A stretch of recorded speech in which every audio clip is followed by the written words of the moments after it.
I'm Dr. Jazz Jackson.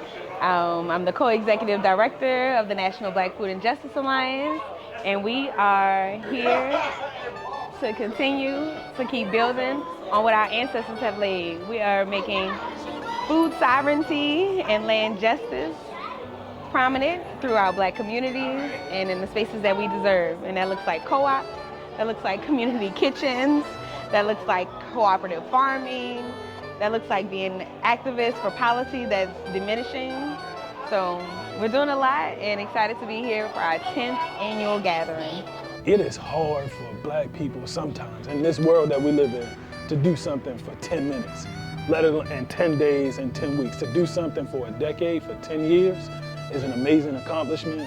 And being able to do that and see the fruits of our labor, literally and figuratively, has been an amazing thing, and we're doing it right here in Jackson, Mississippi. Last year at our 9th annual gathering, we always bring our members all together physically once a year. And so we let the members decide. We put up a map and they chose what city. They put a little dot and the most people voted for Jackson, Mississippi.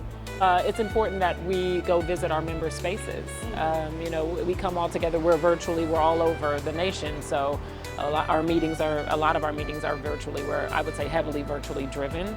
But the truth of the matter is that we are also very local, and our members are everywhere in their local communities, and so it's important that we visit those spaces. The Alliance travel to locale where their member groups are to look at how what things are like on the ground and how best the Alliance can serve the needs of community and at times retool to meet those needs. It makes sense for this 10th anniversary to happen in this space because there's a lot of things happening politically, on the ground, agriculturally in Mississippi, that really shape the way that we think about these issues and ideas across the nation. So I think people, if you've never been to Mississippi, you'll be surprised. If you grew up here or you have relationships to Mississippi, then you're at home. But either way, I think people are having a really beneficial experience, and Mississippi will last in there, giving a lasting impression. I love history. So with Medgar Evers, anything dealing with civil rights and the struggle of our people, that is my favorite. To be on Jackson State University campus, and the museum last night. Even though we didn't visit any of the farms, the history of the struggle of the Black people, it always is dear to my heart. A great deal of the history of Jackson with regards to the Black Power movement, the Republic of New Africa, just the simple movements of Black people inside of, you know, the city itself, from Medgar Evers, you know, the work that was done on some very small grassroots levels.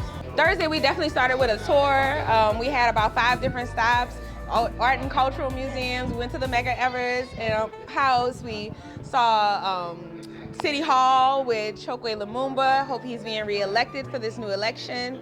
On Friday, we got to learn about the somatics of money and also when to show up as a warrior or a healer or a builder, because we can't be one thing at any time. We have to be you know, changing for the need of the time. So I think those things laid the path for our Saturday time, where we leaned into our strategic planning, forwarded our working groups, and ensured that we know where we're headed, so that we're ready too. We did a lot of conjunctural analysis, and it's not just about food and land, but also about the policies, about the housing, other things that are some social and cultural factors that aren't allowing us to achieve the life that we deserve. So we were assessing that, we were strategizing that, and building regionally as well, as this is a national organization. So it's a full weekend, and today we're here at Sip Culture. I'm so excited for this community space to be open. This is a great asset to this community. Where we're standing right now, Sip Culture's commercial kitchen and community cultural center. It's just amazing hearing the journey of getting here and actually being able to be in the space, us hearing what's going on has been amazing. We do our work here in Utica, Mississippi, a place that has this long agricultural tradition, but in the last 30 years has lost its grocery store, has lost most of its businesses on Main Street, and community members have to drive a minimum of 16 miles one way to get to a full-service grocery store. So all of those things take part of why we're finding the solutions that we have to the challenges in our community. So we run a community farm. We have this new facility that we're now opening that has a commercial kitchen, an event space, cultural center space, and we do artist residencies and work with artists and storytellers from around a 5-state region. If we're not aligned, how can we trust each other, especially as we start to interface more and more with these systems that mean to do us harm? As an agriculturalist, as an agricultural lawyer, we are in a very difficult space in terms of where the law is in support of agriculture and farmers. I'm not really sure where we're going with the national policy and how that's going to ensure that communities are fed in the way that we have become accustomed to. It seems like the process is geared towards commodity growing of agriculture and a disinvestment in diversity of agriculture that we need to just grow food, horticulture, fiber, to undergird rural communities.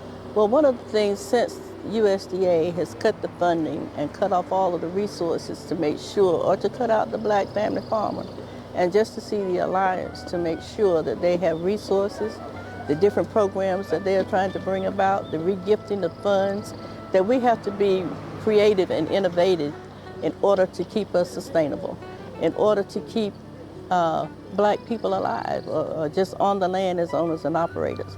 And what gives me hope is our movement here, which is so rooted in community, rooted in agriculture, that will feed our community.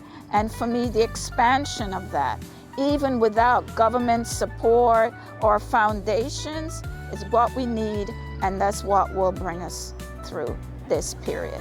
The Alliance is just a community of world builders, a community of people who are thinking about the future and advancing the type of policies and relationships that will make that future tangible and manifested. We know our roots are in the South. Everything comes back, rolls down here. I'm born and bred in New Orleans, and I still got Mississippi roots. So it's interesting to know that we've chosen this spot for our 10 years, and so many of the organizations that are here have been a part of our journey, and we're just excited to keep growing together.